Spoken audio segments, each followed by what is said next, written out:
সুপ্রিয় দর্শক মণ্ডলী, আসসালামু আলাইকুম। স্বাগত জানাচ্ছি সংবাদপত্র প্রতিদিন আয়োজনে। সকল পত্রিকার সংবাদ একসাথে জানতে না টেনে সম্পূর্ণ ভিডিওটি দেখতে থাকুন। শুরুতেই আমরা প্রথম আলোর শিরোনাম দেখব, ছায়াযুদ্ধে বিএনপি ও এনসিপি। সরকার ও এনসিপির উপর চাপ তৈরি করতে সচেষ্ট বিএনপি। এনসিপির পাল্টা চাপ তৈরি করতে ইসি পুনর্গঠন চায়। 2 উপদেষ্টার পদত্যাগের দাবি ইশরাকের। 3 উপদেষ্টার বিষয়ে এনসিপির হুঁশিয়ারি। দৈনিক আমার দেশ প্রধান শিরোনাম করেছে, রাষ্ট্রীয় সহিংসতায় এক প্রজন্মের অন্ধত্ব। জুলাই বিপ্লবে চোখ হারানো তরুণরা। চোখ হারিয়েছেন অন্তত 382 জন। আহতদের পূর্ণাঙ্গ তালিকা করেনি সরকার। ক্ষতিগ্রস্তদের জন্য নেই পুনর্বাসন কর্মসূচি।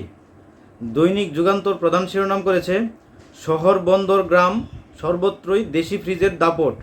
প্রতি বছর ফ্রিজের চাহিদা 30 থেকে 35 লাখ ইউনিট। দৈনিক জনকণ্ঠ তাদের প্রধান শিরোনাম করেছে, এবার 8 চ্যানেলের প্রস্তাব। সকল পক্ষের সঙ্গে আলোচনা করে সিদ্ধান্ত। মানবিক করিডোর নিয়ে আলোচনা হয়নি, হবেও না, খলিলুর রহমান। দৈনিক নয়া দিগন্ত তাদের প্রধান শিরোনাম করেছে, মানবিক করিডোরের সিদ্ধান্তের এখতিয়ার এ সরকারের নেই। অফিসার্স অ্যাড্রেসে সেনাপ্রধান জেনারেল ওয়াকুরুজ্জামান। নির্বাচিত সরকার দায়িত্ব নেবে 2026 সালের 1 জানুয়ারি।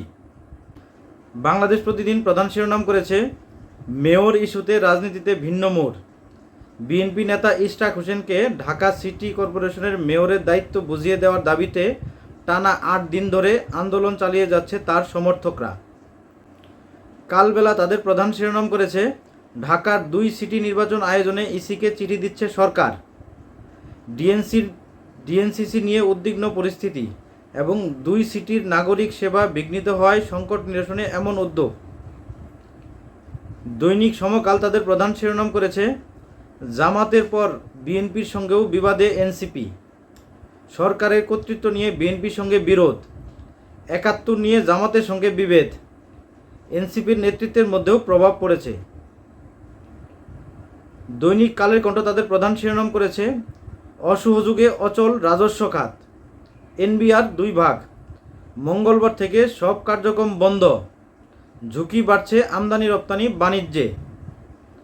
আমলাতন্ত্রের নিয়ন্ত্রণ আরও বাড়বে, ডক্টর ইফতেখারুজ্জামান।